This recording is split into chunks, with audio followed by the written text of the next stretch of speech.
Why Nasdaq backing out of custody is bad news for crypto. If a financial giant can't navigate the red tape, who can? Yesterday, Nasdaq, the prominent tech-forward U.S. stock exchange, announced it is calling off plans to launch a cryptocurrency custody service. The new business line, which would have been regulated as a special purpose trust in New York, was slated to launch in the second quarter of this year. The news is a significant blow amid emerging signs of life in the crypto industry. Last month, an unexpected proposal from world's largest asset manager, BlackRock, for a spot Bitcoin exchange-traded fund ETF rekindled optimism for an asset class that was pummeled by regulators and bad news for at least the past 16 months. This is an excerpt from the Node newsletter, a daily roundup of the most pivotal crypto news on CoinDesk and beyond. You can subscribe to get the full newsletter here. BlackRock signaled that, despite the recent, apparently coordinated crypto clampdown by U.S.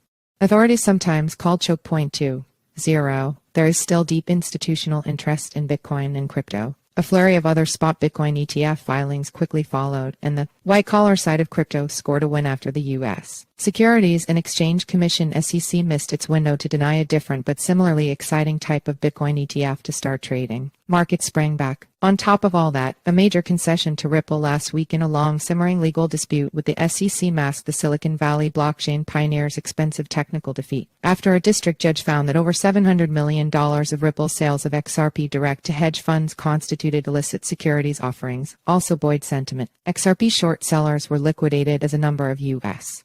and international crypto exchanges announced plans to restart XRP trading, reversing a wave of delistings from 2020. Nasdaq's decision to exit the crypto custody business before it fully entered is likely not enough to derail the increasingly positive sentiment in crypto. But it is nonetheless a blow, and one that portends that much of the industry might be on its way to nowhere if the current regulatory regime stays in place. In a quarterly earnings call, Nasdaq CEO Adena Friedman said the firm pulled out because of the shifting business and regulatory environment in the United States, a line that crypto has heard often over the past year. The company initially announced its custody plans in September alongside the formation of a new unit, Nasdaq Digital Assets, to which the firm remains committed. Friedman added the firm still plans to build and deliver crypto software, including other custody solutions, and list BlackRock spot Bitcoin ETF if that is approved. It's still unclear why exactly Nasdaq is backing out, whether there's proximate cause or if this is just an example of a corporation reading the tea leaves. CoinDesk has reached out for more comment.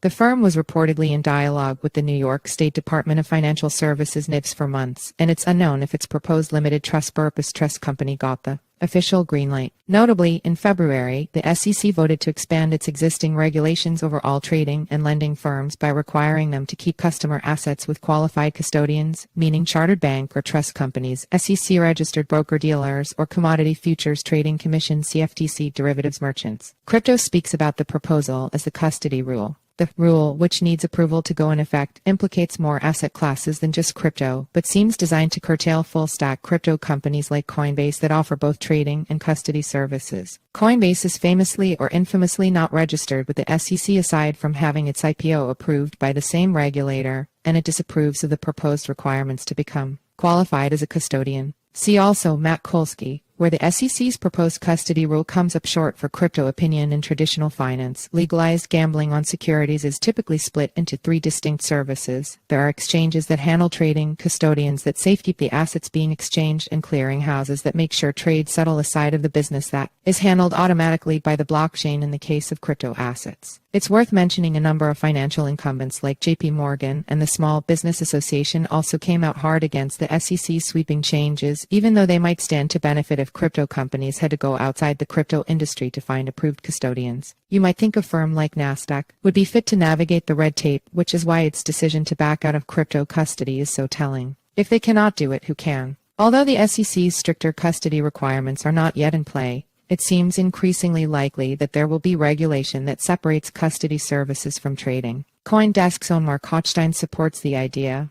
and a number of bipartisan bills going through the U.S. Congress suggest the same. In some form or another, crypto custody is going to come under greater scrutiny, a situation that would likely impact any business that does not offer non-custodial crypto services. And good. Such changes would have prevented Sam Bankman-Fried from allegedly dipping into FTX customer accounts had they been in effect, assuming for the hypothetical the overseas exchange was subject to U.S. law. Such rules would likely, at least in the near to mid-term, benefit established financial companies and crypto incumbent BitGo, which dominates crypto custody most. But even that might be preferable to the current situation, considering how many crypto-native custody firms keep dropping the bag. But the fact that Nasdaq can't quite hack the laws or grok what's down the pike or was even spooked by the XRP decision does not bode well. Crypto custody is a cornerstone of the industry. Even if you can hold your own keys, there has to be workable solutions for everyone else.